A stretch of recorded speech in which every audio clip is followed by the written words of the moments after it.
is hosting this event, both the in-person and the online version. We also have Lisa Cummins from SOS Save Our Songbirds in the back there. So round of applause. Naomi Hadley is in the back with Natural Resources Foundation of Wisconsin.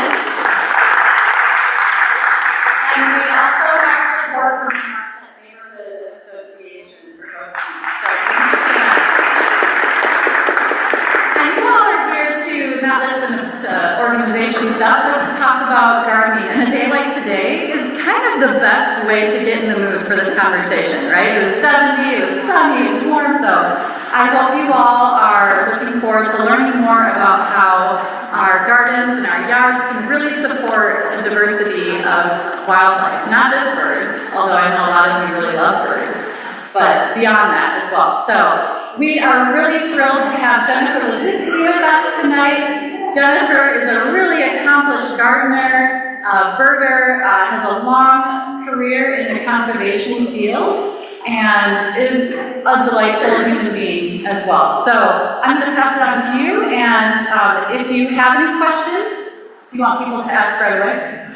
We've got the question at the end. Okay, so if it's something that needs an immediate answer or clarification, go ahead. If your question is burning, raise your hand. If you can jot it down and remember it, keep it for the Q&A, and that's also for folks online. You can put your question into the chat, and we'll get to those during the Q&A as well. So thank you all again, and welcome, Jennifer.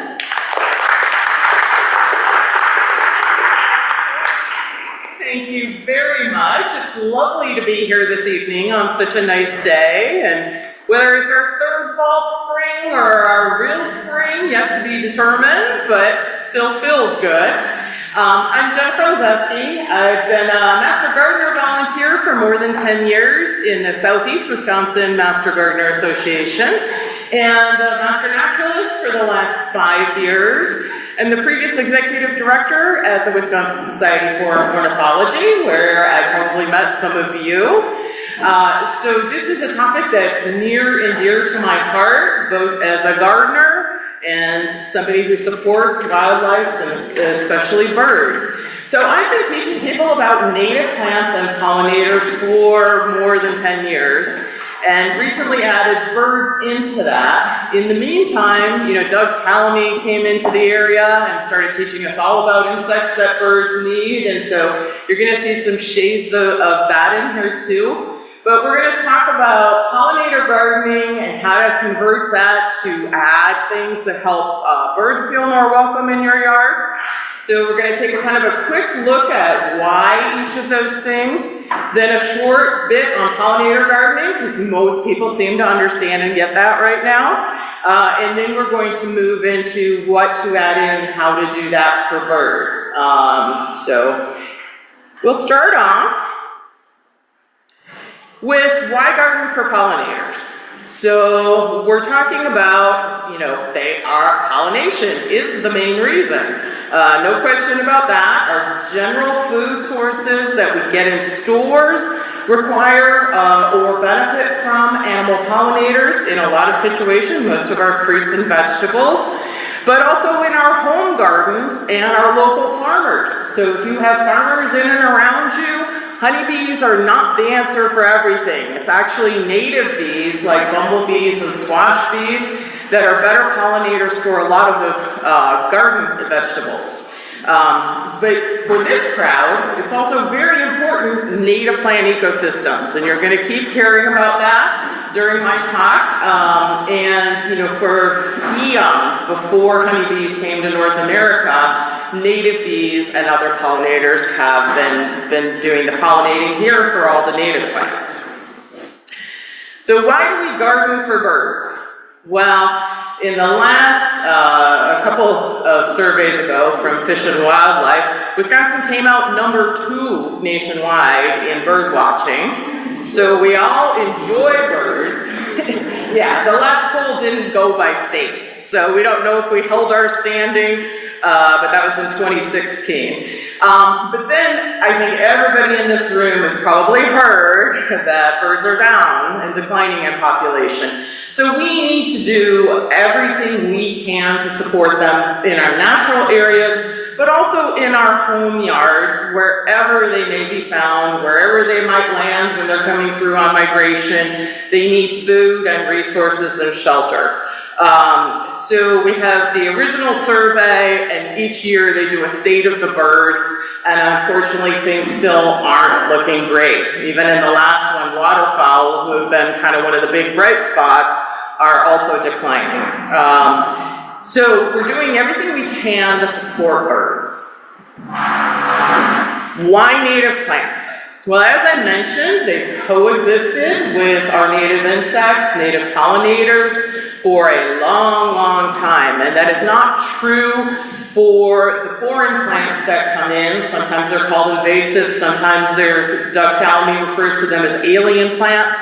Many of our common garden plants are Eurasian in nature, and our native insects have not necessarily adapted to eat those, for those who eat leaves and other parts of the plant.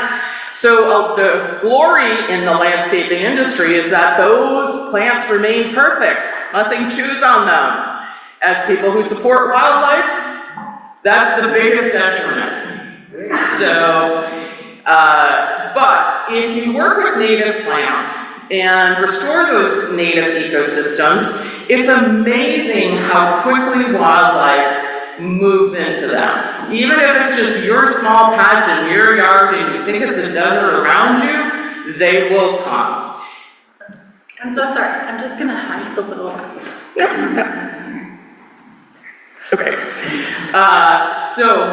But for those of us who started off as traditional gardeners like me, or others of your neighbors who are very traditional gardeners, this is a whole different way to view things.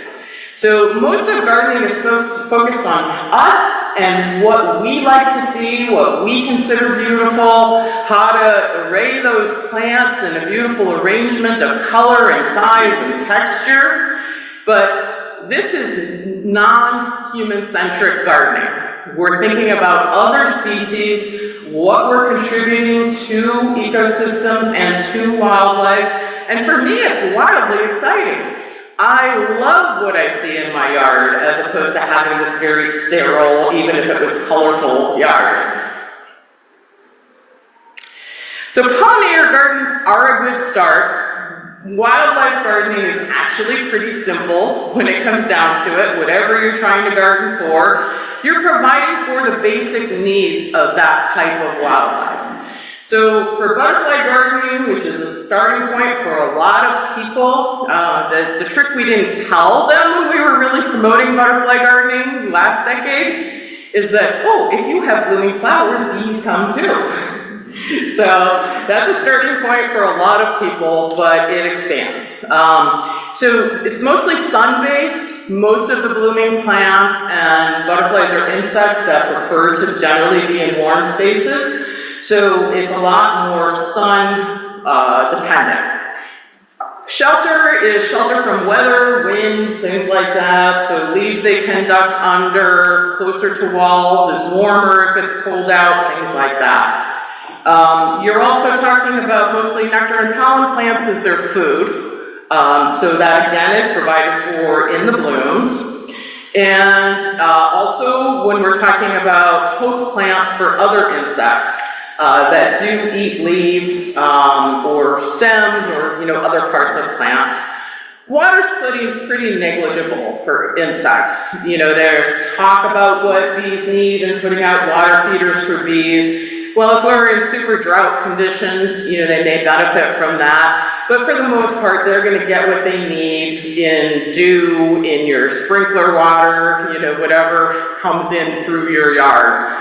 So it's not absolutely crucial to have something specific for that. Then we look at what we need for birds. So the added benefit with birds is that a lot of the plants that we're going to talk about work in shade and part shade also. So for a lot of people, they have shade in their yards and woodlands. And this gives you an expanded opportunity. You don't have to garden only in sun spaces. Shelter also includes protection from predators, as well as shelter from the weather and other things. With the food we need for birds, we're going to kind of talk specifically about each one, but you're talking about seeds and fruits and nuts, things that are available in the yard for them, as well as the insects that are in your yard. Many birds are insectivores, and we're going to talk about that and also how they feed their baby birds, which is another crucial component in our yards. And again, water's great. It's great to have bird baths, ponds, moving water, helps bring in the birds. It's not absolutely necessary. They're still going to come into your yard without it. So here's the key piece, and I actually didn't figure this out right away. Many of you who know nature a little better certainly get this point, that blooms for pollinators become berries and seeds for birds. Kind of came out of the no mow May thinking, that that's really not the best way to approach spring. It's better than nothing. That was kind of the basis for it, is that most of our suburban lawns and yards have very little that's available in early spring, except for that dandelions and clover that are in your yard.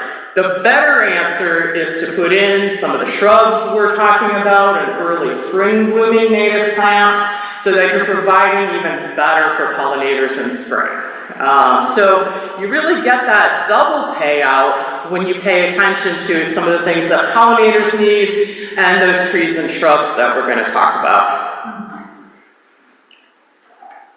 Pollinator gardening seems really simple. There's 5 main things. Wisconsin actually had a best practices that came out quite a while ago for pollinators. And the principles are really relatively simple. It's just kind of how you play with them. So I've given you an example in the sheet of what I've got up here. They're going to be a little bit different. This was one I did for my actual backyard a couple of years ago. And I've kind of given you, one that includes more of what we're going to talk about later. But the absolute most important thing that many gardeners ignore, because they think they know better and they want to put things in pretty arrangements and colors, is right plant, right place.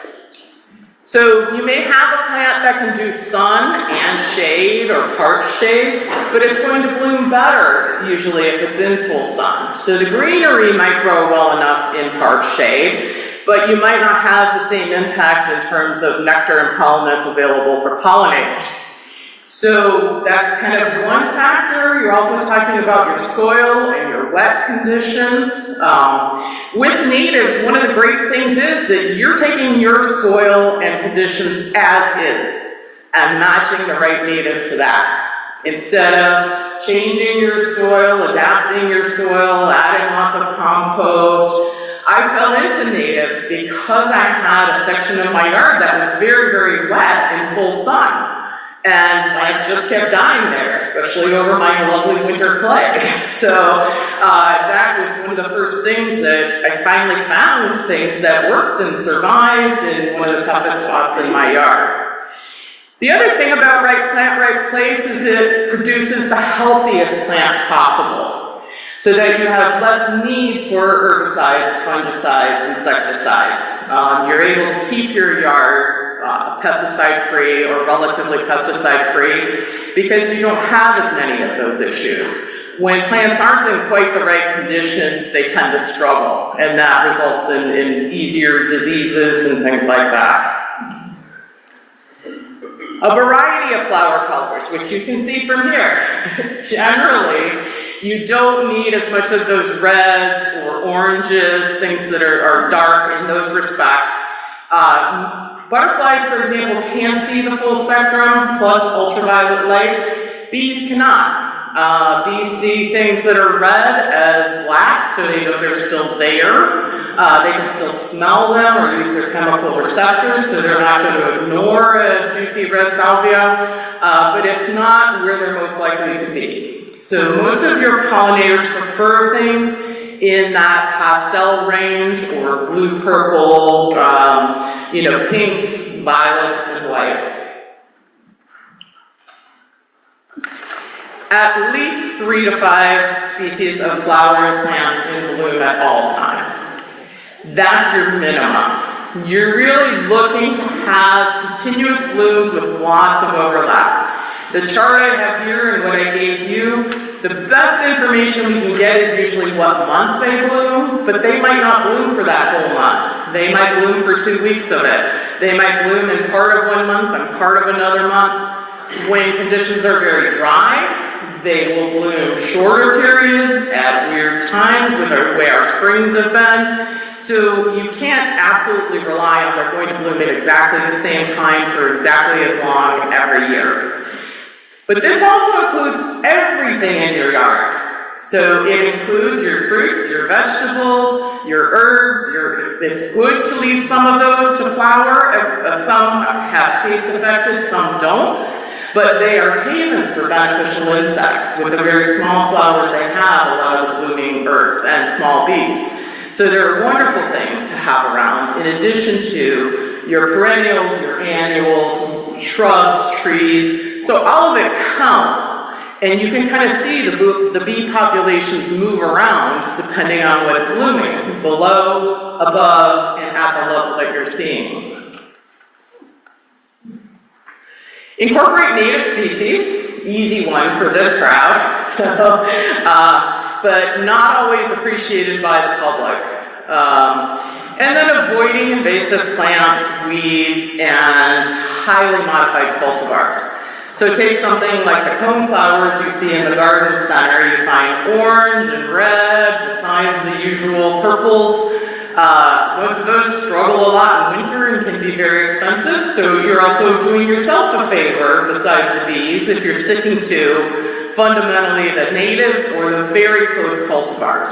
There's a couple studies going on and some comparisons in some of the gardens about pure natives versus what's called a nativar. Cultivated plants, I guess I should explain, are propagated vegetatively, so they're basically clones. The landscaping industry wants to have consistent performers. So it's very different in how they come to be available to you. So they don't necessarily need to be open-seeded and things like that, but you have greater genetic diversity with the natives, generally better nectar and pollen production. When they try to do those double flowering plants, it really takes away from those hearts to produce more petal-like things. So simple flowers, simple daisy, those kind of things as natives are generally best. And I'll show you some examples of that. So these are the type of blooms. Most plants that bloom will get some type of pollinator, and that does include the non-native plants you have in your yard oftentimes as well. But generally, these are kind of flowers that we're looking for. An insect wants to come to that bloom and use as little energy as possible to gain as much energy as possible. So when you look at that purple coneflower that the giant swallowtail is on, each one of those little areas is an individual nectary. You can see its proboscis or tongue going into one of them. So it can land on that flower and go around to 50 or more, spots. And each one of those areas also then becomes a seed. So it's not something we often think about, but, for a lot of natives, they tend to have a lot more of those available in the center, or in the case of butterfly milkweed or Joe Pye milkweed, what we call an umbel form, or kind of an upside-down umbrella. There's a lot of little flowers in there that make that pollen and nectar available for the insects. So they can land in one spot and hang around there for a long time before they have to move on to the next spot. So that's one of the goals that we're also trying to do as gardeners for pollinators, is to help maximize that, to plant a little larger patch so they don't have to keep flying from here to there in your yard, as things are blooming, or to do it prairie style, where everything is intermixed and they're not too far away. For the generally larger pollinators, like bumblebees and some of the butterflies, they'll also use what are called these large bilaterally symmetric flowers. So it just means you cut them in half and both halves are the same. So another thing that I didn't realize right away when I was gardening is you see the bee balm up in the corner here. What we think of as a flower is actually a number of individual flowers going all around. So again, they can go into each one of those individually all the way around, and that's what you see bumblebees usually doing.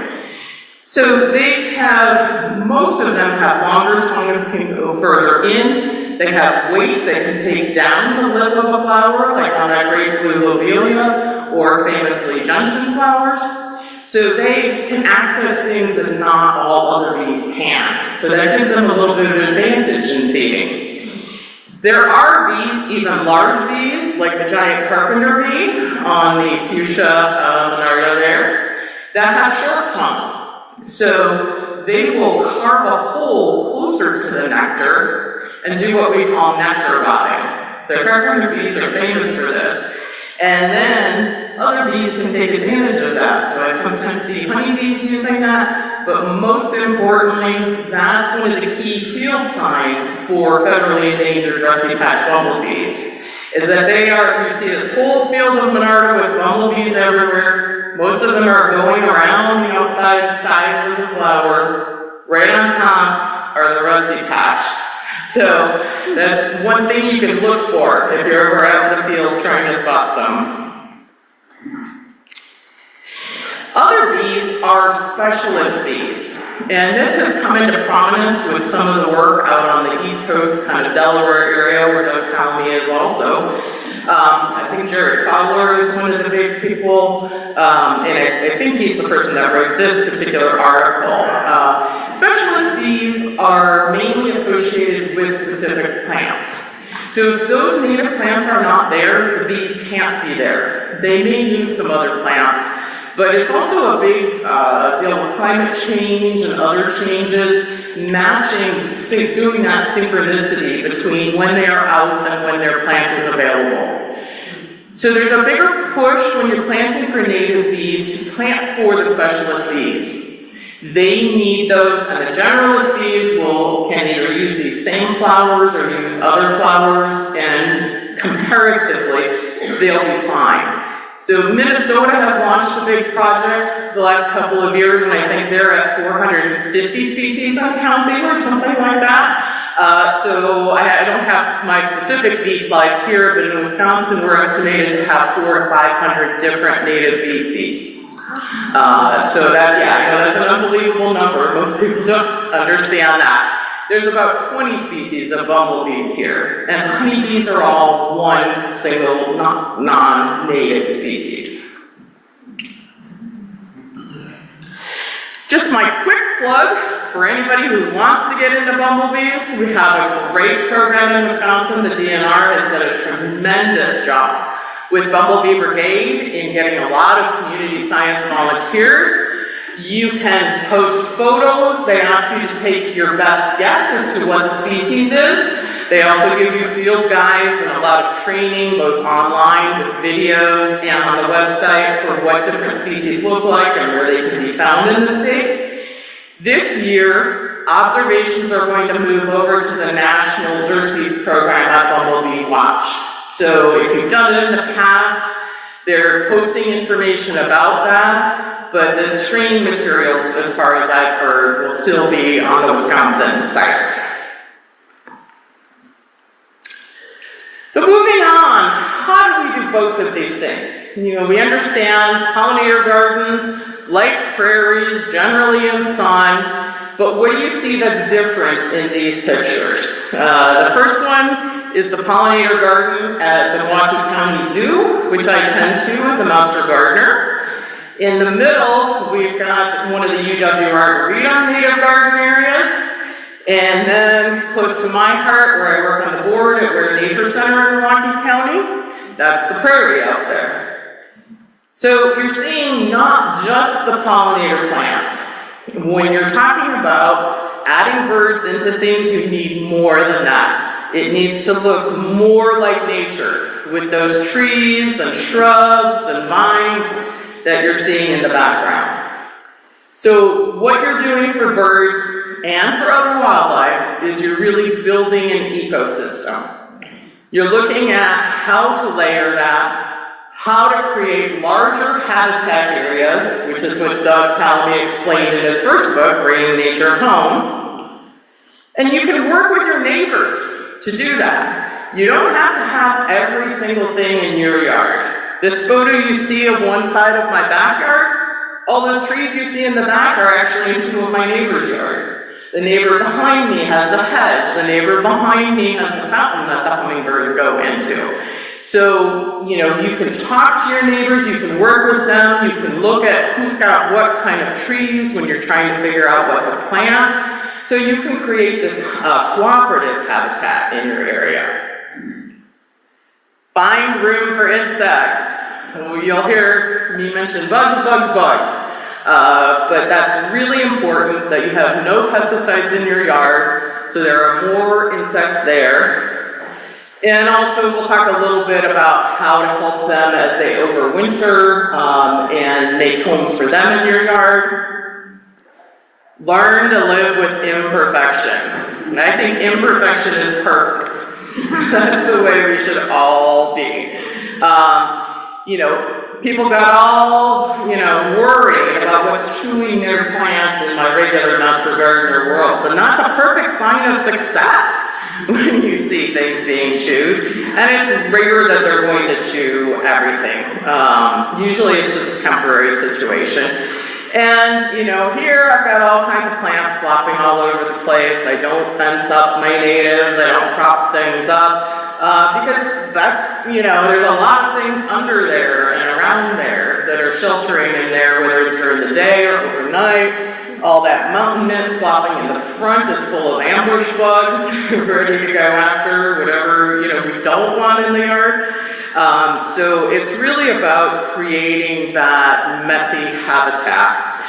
You want to be neater? You can. It's not, you know, this is not a situation where you want that solo plant and 5 yards of wood mulch around it. The whole point is to get everything to grow together. It's less work. You don't have to pay for mulch. You don't have to worry about how often you water because usually things are more shaded and you have a little better water retention. And once things are established, it has that less care aspect to it, aside from when things overwhelm you a little bit and you might have to dig some things out and move them around or give them to friends. How do we do this? We pump up the volume. Your yard, again, is just not perennials, but you want more trees, more shrubs, more grasses and sedges, which we often overlook. More bugs, bugs, bugs, bugs. This is what most gardeners tend to focus on. They put all of their time and attention and money in that regular, herbaceous, usually perennial plant layer. So it may include annuals, herbs, things like that, but it tends to be focused solely on that.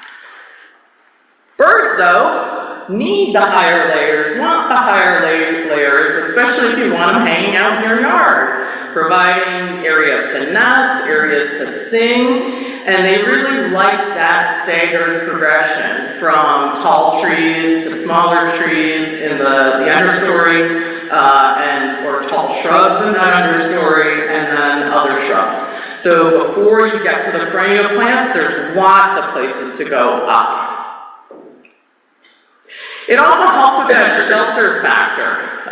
So this is a shot of that same side of the yard after a terrible winter where those white yellow shrubs there barely came back. So you see lots of gaps in them. But you know what loves all those little dead twigs in there? That's where all my hummingbirds hang out. So, you know, there's value always to almost anything that's in your yard. So you don't need to be anal about clearing things out. The landscaper said, dig those out. Well, now they're perfectly fine 3 years later. And again, it's not a native, but it's a blooming shrub that the new worker bumblebees and the hummingbirds come to when it's blooming. So, and that also includes things like conifers and vines and things that are against your walls in the garden. And again, this is a slightly different angle on that pollinator garden at the zoo. So behind that garden, we have shrubs at the back, but there's also a chain link fence that has grapevines and Virginia creepers. There's all kinds of other shrubs and trees behind it, trees on both sides. So we have trouble getting all our sun plants, are kind of getting squished into one quarter of the garden as the oak and the maple on either side are growing in, but you just adapt. The lovely thing about that is we have cup plants in that garden, and they have stayed in their space because they're in shade. And a little drier soil than they prefer. But so you work with the advantages of whatever conditions you have. Keystone has become a big word in native plants now, mostly thanks to Doug Tallamy. For those of us who worked in more natural ecosystems, it was generally, what are the backbone species in that community? It comes up with wolves at Yellowstone and, a number of other situations where they're the ones that drive how that community develops. When you're talking about natural communities for plants and wildlife in Wisconsin, it's which plants are dominant under those particular conditions. But now more often people use the term to talk about what's the insect value of that plant. What are the plants that give you that greatest bang for your buck in terms of insect production, in terms of who's hanging out in your yard? So things like oaks especially have been touted because they'll have 400 or 500 different Lepidoptera or moth and butterfly species that have larvae that eat those plants. There's a couple different ways you can figure out what works for you in your area. There are a number of sites, I've got some up here, that talk about where you can just put in your zip code and it'll tell you what the strongest plants are or what keystone species you have for your area, from trees into other types of plants. I am not going to sit here and describe every single tree you could use. That would be very long and boring. So I've just given you a couple of ones that are talked about fairly often for birds that have different things. I think almost everybody's gotten a message about service berries. Even people who don't plant natives proudly tell me, I have my service berry. So they're really taking the place of those crab apples and magnolias that are not native that a lot of people have for their springtime blooms. But also things like wild cherry provide springtime blooms that are incredibly important for pollinators that become food for birds after that. Hackberry has a little larger fruit. It seems to be making its way onto a lot of the street planting lists because it grows quickly. So instead of, in my block, we had our European lindens all getting cut down as they've, diseased and galled and whatever else, and hackberries are primarily going up on our block.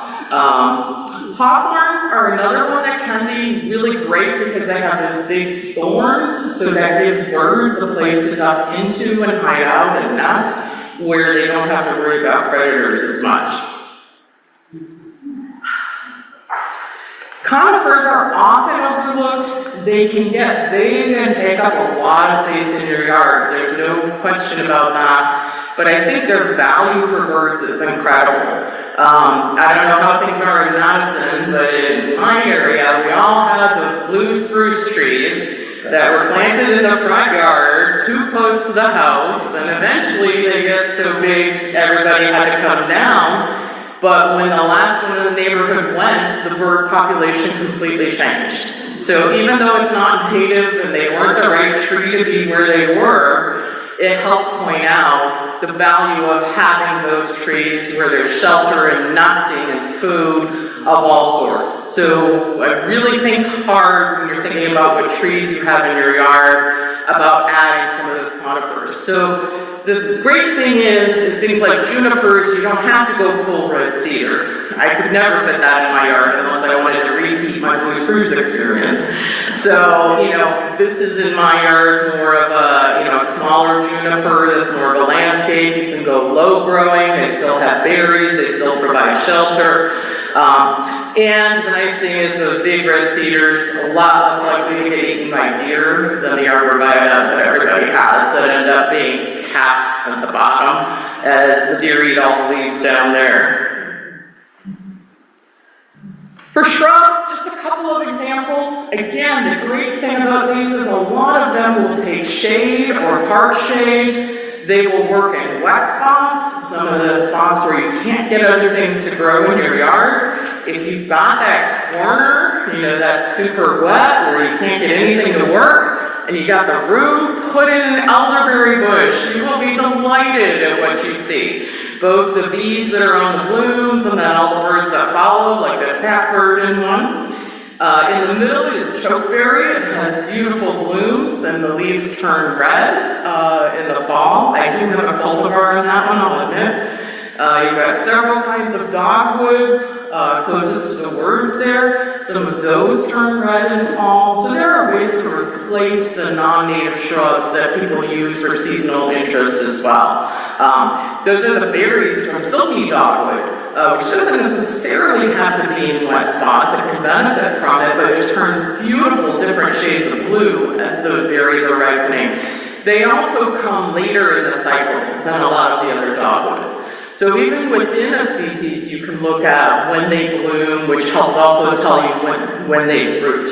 And at the bottom, Johnson's Nursery, who we do some work with, and you'll hear about more, they have a compact winterberry that's very close to the native, but I can't put 12-foot shrubs in my yard with male and female, so I have the compact version. And that's finally, good size and bearing some good fruit. For anybody who's a master gardener or gardener, you've probably seen this many times before, the old no volcano mulch, the way that every tree used to be taken care of for many decades. Not good for the tree, big waste of resources, not really that attractive. We also don't want that grass right next to the tree. That's, the whole popsicle effect, and then everything low underneath it. One of the things that people didn't think about right away is when you have those keystone species with all that larvae in them, when the leaves fall, the leaves get raked away. Well, guess what? So do a lot of the caterpillars and pupas and all the things you're trying to keep in your yard. So at this point, we don't want any of this. What do we want instead? Underplanting. Heather Holm in Minnesota has coined kind of the soft landings. Where do all those insects go when the leaves fall down? So providing those lower size native plants underneath, creating entire beds so everything has a place to go rather than landing on that lawn and getting mowed over or tossed out with your leaves. And this is where I always find all those migrating sparrows when they come through. They're rooting around in the leaves, looking for seeds and other things in there. So leave the leaves. I think everybody's pretty much getting the message there. That's one of my garden beds around this time of year. That's the one where all the leaves go, but you'll also see a lot of times over the winter time they get dried out, they blow around. They're not even as much of a factor by the time you get to spring. I wish I could take credit for that beautiful yard in the middle, but that's just an example to show you when you're doing that layering and putting things in, that it also gives you a spot to rake all those leaves. You don't have to put them onto the street. You can keep them in your yard, you can move them into compost piles, you can do a number of things. All that yard, I don't want to say waste, because it's not, but leaving your stems, leaving up your wood snags. If you have to take trees out, don't take the whole trunk down. You can provide a place for birds to search for insects and nest, like the woodpeckers there, the red-bellied. On that upper corner is dried milkweed stems. They are favored as nesting materials for orioles and robins and a few other birds. They will actually just peel them down. It's one of the strongest fibers there is. So it's a great thing to leave standing in your yard. That's the back corner of my yard around this time of year. So I truly let it go until it's warm enough to be in there and cutting things down and moving around. I wish I had a big enough compost heap to take everything. We do have yard pickup, in our yard. But in a lot of cases, depending on the bed, you can cut and leave things too. If you have enough space to do that. I have one friend in my wildwoods group who gathers them all, dries them out, and uses it to line the edges of her pathways. So there are a lot of different things you can do to help keep that.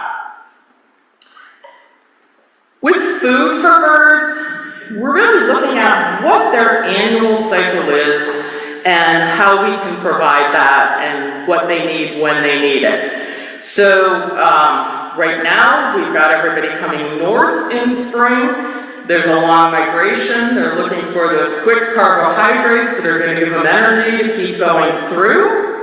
Once they're in the nesting period, they need things that they can feed for their chicks, and they need some of those quick carbohydrates themselves, the parents, as they keep running around. They move into their molting stage after that, where they're replacing feathers, not all at once, but they can't be flying as easily. They need some of that shelter, but also the feathers are primarily protein-based, so they need some switch up in their diet to make sure that they're building those. And in fall feeding, birds are looking more for fat, things that are going to help them get through the winter or through that fall migration. So you'll actually see some shifts in what they're eating if they have that available. Bird feeders, fine, not against them, but there are actually some plants that you can have in your yard that are more attractive and much cheaper than what you're putting into your bird feeder. So down here you can see the finch feeder, no finches on it, everybody's on the giant purple agastache that's right next to it, which is also a bumblebee favorite, a rusty patch bumblebee favorite. For berries, you see that shift from ones that have higher sugar earlier in the season into ones that have more fat in the fall and winter. So for invasives, yes, you'll see birds eating the berries, but they don't have the same nutritional value, they're not matched to the season, and they're not as good for birds. So the more you can do to provide those flowering shrubs with berries and fruit and nuts that birds can use, the more you're helping birds. And finally, insects. So you want to get those colorful warblers in your yard. They're looking for insects, not anything that's in your bird feeder. So you want to have those plants. They look under leaves, in bark, all kinds of sources for insects. That'll help get them closer as well as providing for the birds. But the biggest thing is baby birds and caterpillars. So caterpillars are the perfect protein package for baby birds, and birds need lots and lots and lots of them. So planting those keystone trees and things that provide food for Lepidoptera larvae or caterpillars are incredibly important for our home habitats. Putting it together. So that's what you have on your table. It includes more shrubs and some of the more common perennial plants. This can help you plot out. You're having all that succession between spring and late summer. The earlier a shrub blooms, the sooner usually it has berries. So tracking out those blooms can help you also figure out, you're going to have berries that'll last through the winter. And I like to remind people it doesn't take much space. If you have an urban yard, you can really pack things in. This is the 1 foot of soil between my house and my driveway. And I had plants die there for years, trying to do phlox and conventional plants and things like that. It's some really sandy, crappy soil, so I call that my Waukesha prairie now. I mix in some annuals for hummingbirds, and the stuff going up on the trellis is hummingbird vines. So it's actually a prime hummingbird area, as well as a couple of specific natives like the mountain mint and butterfly weed that love it right there and all that, because that piece is south, so it's especially hot right there. And just a quick review, when you're looking at what's great for pollinators and birds, you're looking for things that have a lot of seeds, and often small seeds, and that helps with birds. So these are some of the families that work best for them, and typically within each of those, there's Elaeantris or different echinacea for different conditions. There's one for dry soil, there's one for medium soil, there's one for wet soil. So if you just pay attention to labels, or when you're looking in catalogs or buying, you can usually find what you need for your yard. So again, grasses and sedges, really important. That's a whole bunch of extra seeds for your birds, as well as shelter and food for skipper butterflies. And finally, my native thistle plug. I am huge on native thistles, being a bumblebee person. They are incredibly important food for those new queens that come out at the end of the summer and then have to overwinter.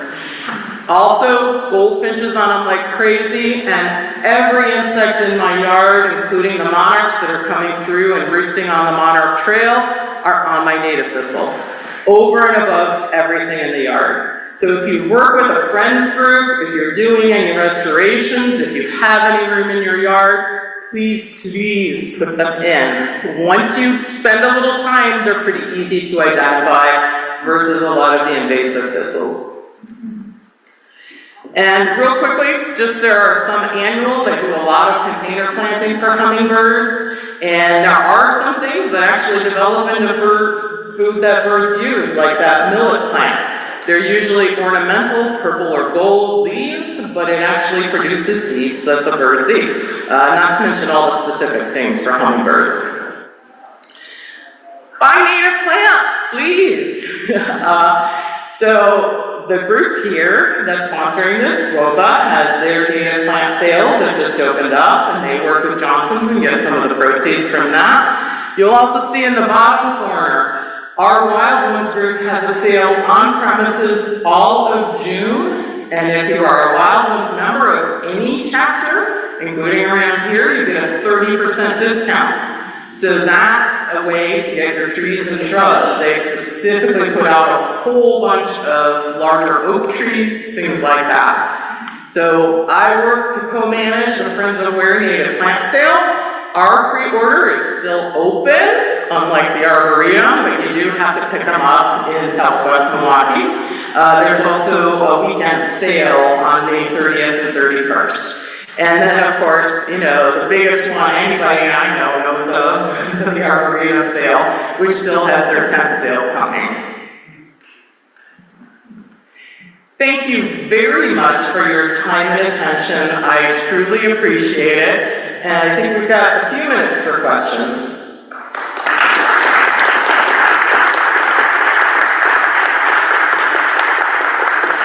Thank you, everyone. Thank you, Jennifer. That was amazing. I just want to point out that we have a couple more short presentations after the Q&A session, so don't pack up and leave early. But we'll take questions now, and I do have a couple coming from online, so I'll ask them in the microphone so everyone can hear. Someone is wondering, if your neighbor sprays their lawn for mosquitoes and other insects, how much does it affect your yard? Well, those mosquito sprays do kill all insects, so there's no question that it has an impact. How much it impacts your yard depends on how the wind is that day and how good the sprayers are. You can, as far as I know, you can still file with that cap to notify that you don't want any pesticides in your yard, and the companies are supposed to pay attention to not having it drift into your yard. I have learned kind of the hard way, sometimes it's placement of your plants. If there's something you particularly care about, or is like a butterfly larvae plant like milkweeds, I don't put that right next to neighbors that I know spray their lawn. But so far, thankfully, nobody in our neighborhood has gotten into mosquito spraying. Great, thank you. And another question is, when can I begin gardening, but also be mindful of bugs, especially bees? Well, one of the first things is you don't want to be gardening in wet soil. You don't want to compact your soil if you can avoid it. When things are warm and dry, you can go in and cut stems, and generally that's not going to impact anything because it would have had to be broken or open for a native bee to be nesting in it over this winter. I don't, because I just find it too difficult and I don't like trumping around the leaves where there are potential other insects. The old rule of thumb used to be 5 days above 50 degrees, but now the wisdom is wait longer. You know, really give things a chance to get out of there.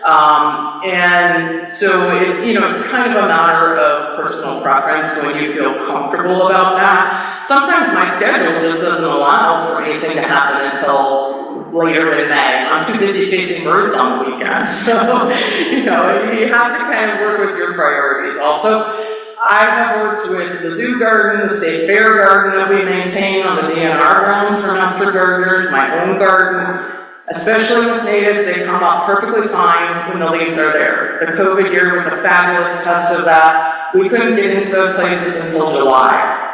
And everything came up, everything was fine, you know, so it's, as I said, it's a matter of when you feel comfortable doing it. Hi, thank you for an excellent presentation. Thank you so much. I had a question whether any of the groups you're working with have paid attention or are active in looking at what's happening with the data centers being proposed in Wisconsin and how that affects the habitats for pollinators and birds. Honestly, since I'm not working as a professional currently, I haven't gotten into the data center debates. I was heavily involved in the solar farm debate with the Greater Prairie Chickens, so I understand a lot of those impacts.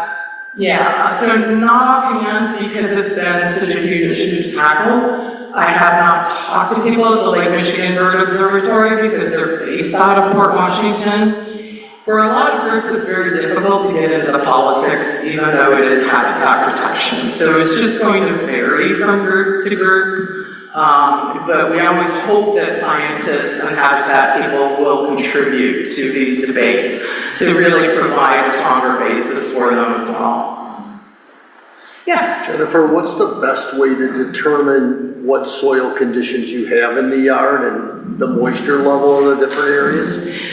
UW actually has a great publication about pollinator gardening under one of their indigenous birth care programs, and unfortunately I can't remember the name, but it kind of gives you some of those soil tests, but the most common one is take a handful of that soil under kind of normal conditions, not super wet, and ball it into your fist. If it stays as a big clump, more clay than anything else.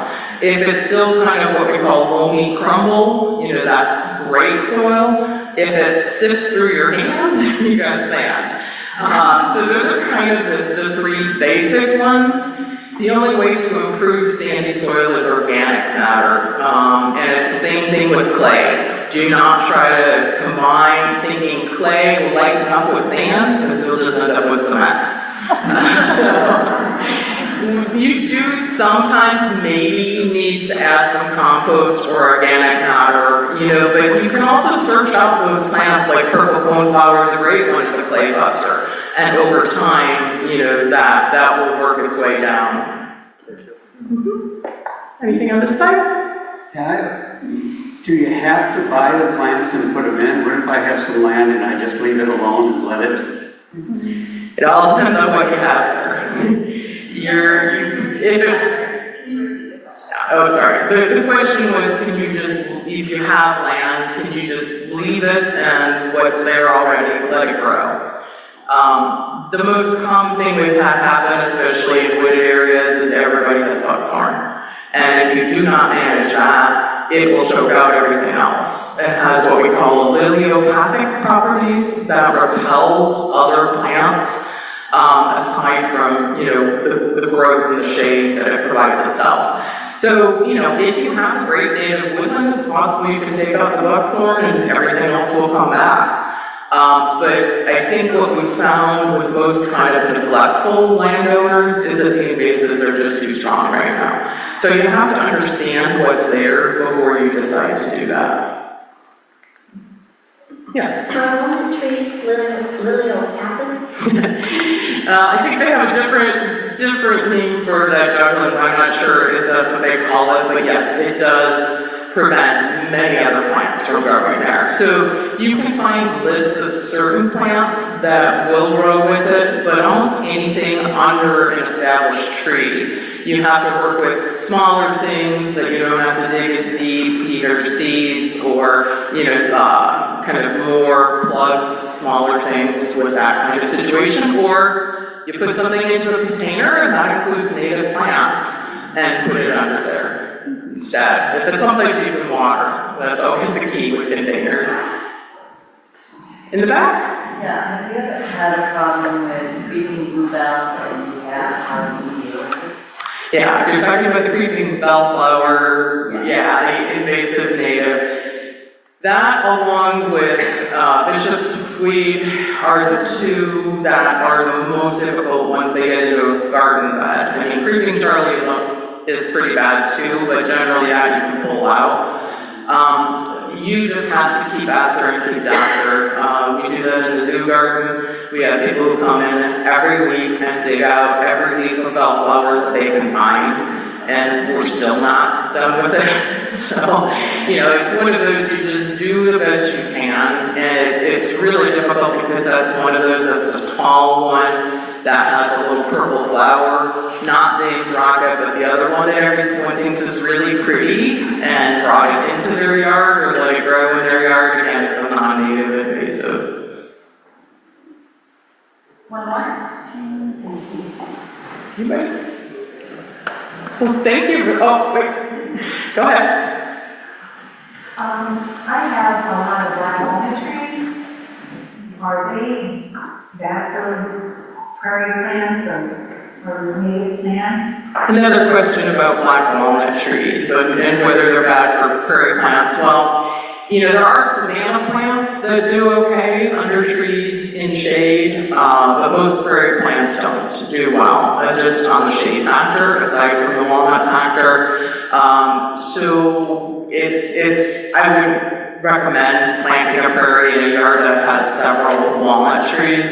You have to kind of read through some things and pay attention and figure out what might work in those situations. Yeah. Thank you very much.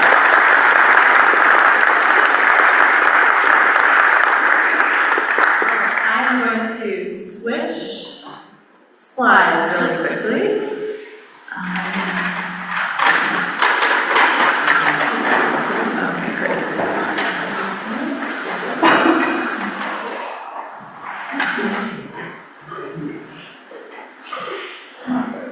Okay, so you might be wondering, this all sounds great, where do I get these plants? That's a great question. We have a couple of suggestions for you. One being that you can, new this year, you can look at select nurseries that are participating in the new Safer Monarchs program. There's a table in the back there that has more information about the program, but this is an effort to better label plants that are really and truly good for monarchs, starting from the growing conditions that they come from, how they're grown, what types of soil conditions, limiting pesticide use, and making sure that anything that's used cannot be harmful to the monarchs that eventually would use it in your yard, and to make sure that people have a way to find these plants in the nurseries that they're visiting. So we're working with 10 or so nurseries this year. This is our pilot year of doing this. And the list of nurseries is on this wimonarchs.org website. but Johnson's Nursery is one of them. So you might see this logo on their website as you're looking through your plant selection. We are also doing, as Jennifer mentioned, we have a native plant sale that we're doing in partnership with SOS Save Our Songbirds and Holy Wisdom Monastery. So that, the online ordering is open right now. You would pick up your plants in the middle of May, either in Middleton or about a mile from here on the east side of Madison, and lots of different high-quality, big plants that you can get from this plant sale, and then some of the proceeds go back to the organizations. Okay, so if you have all these wonderful plants in your yard, you'd be a little remiss to not talk about window collisions, even though it's not exactly a happy topic, but it's really important, especially for bird conservation, because the places that we put plants are often near our homes, right? And if we are intentionally bringing birds into our yards, we should be very mindful and responsible about any harm that could come to them as a result of colliding with windows. So window collisions is one of the biggest problems that birds face in terms of conservation. It kills actually over 1 billion birds every single year in just the United States. So research came out a couple years ago that showed that it could be even up to 3.5 billion, which is just an astronomical number. But fortunately, it's something that we can do something about, because this is caused by birds seeing a reflection of something that they want. Maybe it's a new cone flower you put in this year, or a bird bath, or a really appealing tree in your yard. They see that reflected in the glass, and they try to get to it, not realizing that it's a window. It's also often the case that there's what's called a pass-through effect, where birds can see in through one set of windows and out the other. A lot of homes have this. If you take a walk around your home, you might notice, like at my house, you can look in through the living room window and right out the back patio. So this is a pretty common thing. But this pass-through effect is very dangerous for birds, and it's often where you'll find birds that have hit windows. And often, there's some of our favorite birds. The species that are listed here are the top birds that our volunteers for the Bird Collision Corps program find on their surveys. So we have cedar waxwings and dark-eyed juncos, ruby-throated hummingbirds, lots of really great native species, and many of them are long-distance migrants that have to fly. They have to go a long ways. They're driven to go fast and go far, and so colliding with windows is a very unfortunate end to their long migration. So, Brand, are you surprised to see your photo here? Brand is in the crowd. But one of the solutions to this is that these dots that you see on the glass here are put on the outside of the glass. You can buy a kit that has dots already applied to what looks like masking tape. And you wash your window, you measure down 2 inches from the top of your window, you stretch the tape out onto your window, press it on, pull the tape back, and just the dots remain. And then you measure down another 2 inches and do the same thing until all of your windows are full of these dots. It's really effective at reducing collisions. Sharon's nodding her head in agreement, because I know that they really enjoyed having this up at their house. And this is what it looks like from the inside looking out into the yard. You learn really quickly. Your eyes learn without even you thinking about it to just look past the dots, and you don't even notice it. But it still allows you to have your view. You can still see what's going on, and birds aren't harmed in the process. There is an example of these dots in person in the back here. You can go ahead and touch and take a look and see if you like them. And Lisa has some boxes over at the SOS table here if you're interested in taking some home. You can wash the windows too. Oh, great point. Brand just mentioned you can wash the windows with these dots on it. These are semi-permanent stickers, so they'll stay on the glass through rain and snow and heat and sun and window washing and everything, and they stay put. Another option in preventing collisions is what's called a paracord or Zen or Zen curtain or a Copian bird saver curtain. There's another example of this in the back of the room if you're interested, but they're these curtains that are made of paracord, which is a slippery nylon material that doesn't get tangled up in each other. They work really well on the outside of the glass, so they can just kind of move in the breeze. They're highly effective at reducing collisions. It's something you can make yourself at home if you want. Or you can go on a website and put in the dimensions of your window, order it, and they'll send you the kit ready to go to hang up on your window. So another good option. This is a link that has a lot more options for you as well if you're interested. And the last thing I'll mention is that a lot of our birds migrate in the middle of the night. So something that we really consider during migration, spring and fall migration, is light pollution, because lights draw birds down from their migration altitude and can cause them to come closer to buildings and closer to windows. So Lights Out Wisconsin is a new coalition of organizations that includes many of the groups that are here tonight. And we have lights out alerts that help you remember to turn off your lights, especially during spring and fall migration. And also, when fireflies are starting to do their mating blinks, they need darkness to be able to see each other blinking. And during Northern Lights events. Wouldn't it be nice to be able to look out into your yard and see Northern Lights and not all the lights of the city? I think that would be incredible. So there's lots of information on the website, which is, I didn't put it on here for some silly reason, but it's lightsoutwi.org. There's a table in the back of the room over here too. And again, this is to benefit birds and fireflies, Northern Lights, and all the people who love them. So with that, I will hand it over to Naomi for a quick overview of the Birdathon. So Naomi, come on up.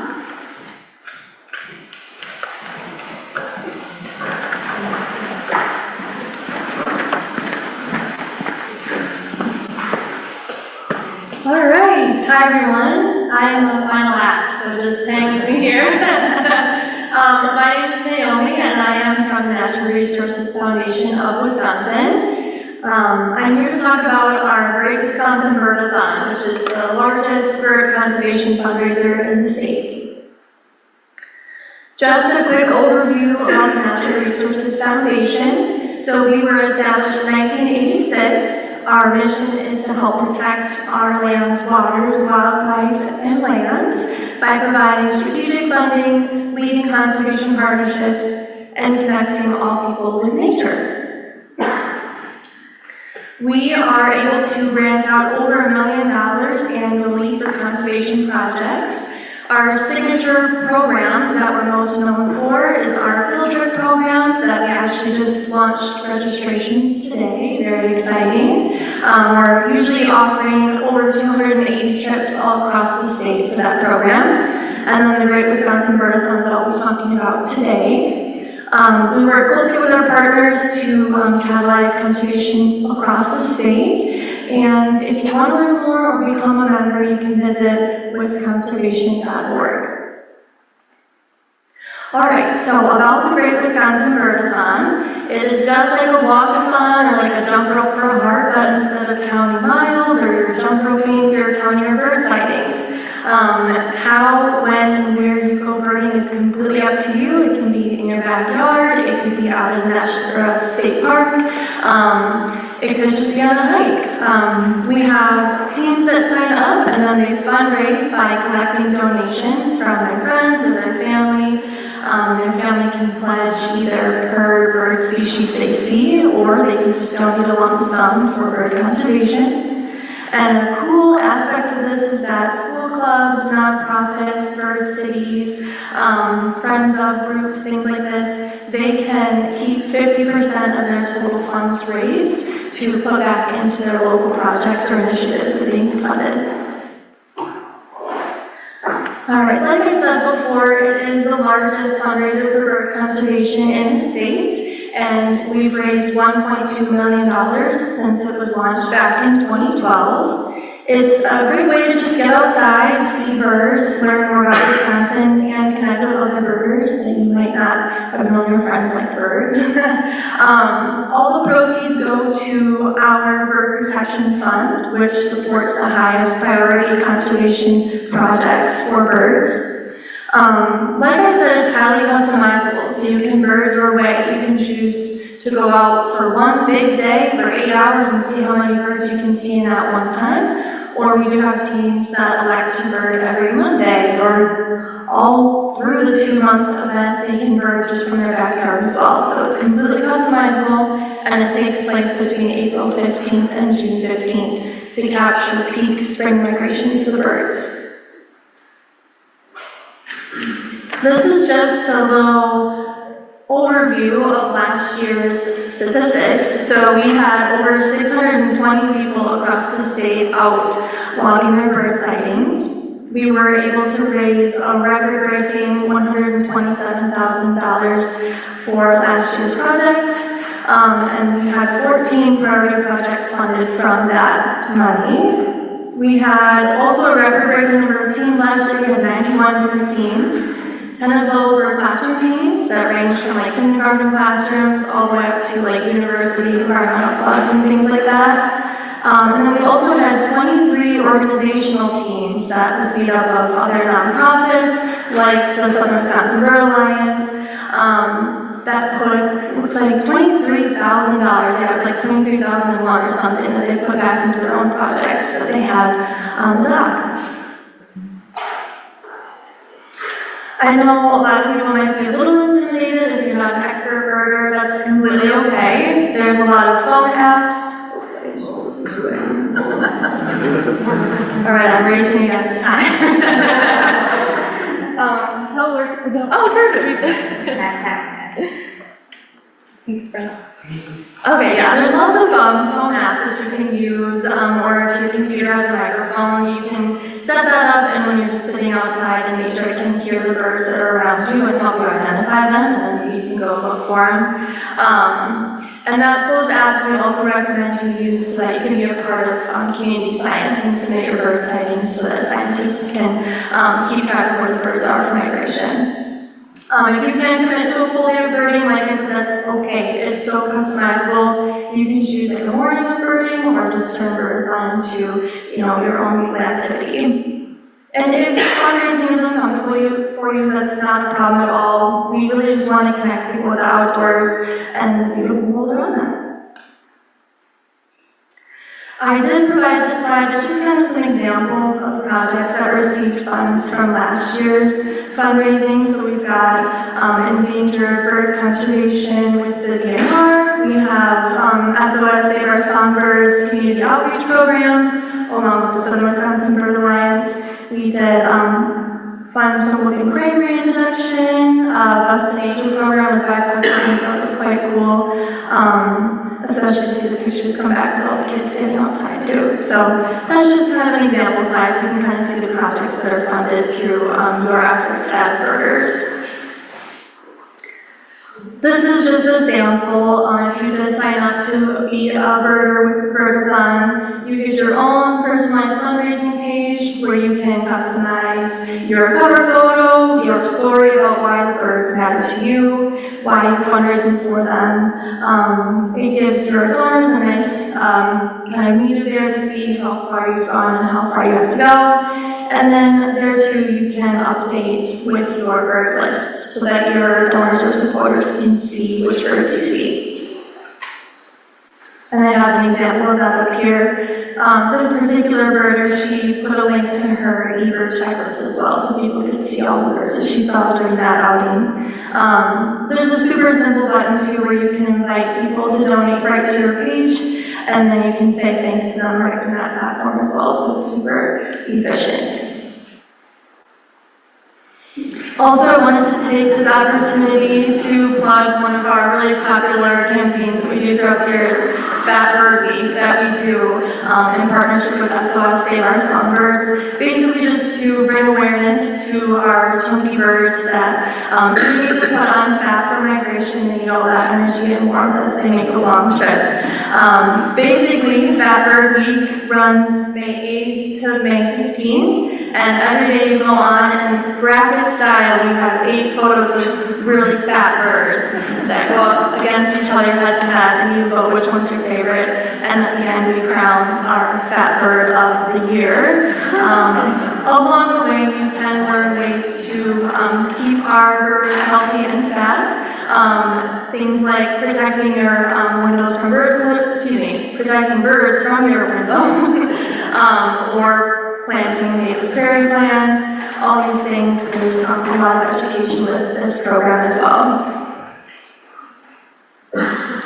All right, that is the end of my presentation. If you want to sign up or just read more info or just follow along with the teams that are participating this year, you can visit wibirdevent.org, or you can come see me at the back table. I'll have handouts if you're interested.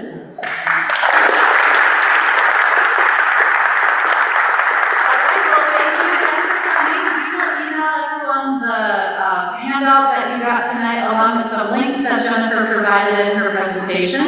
Feel free to spend some time looking at the tables around the room, and thank you for being here, and happy birding.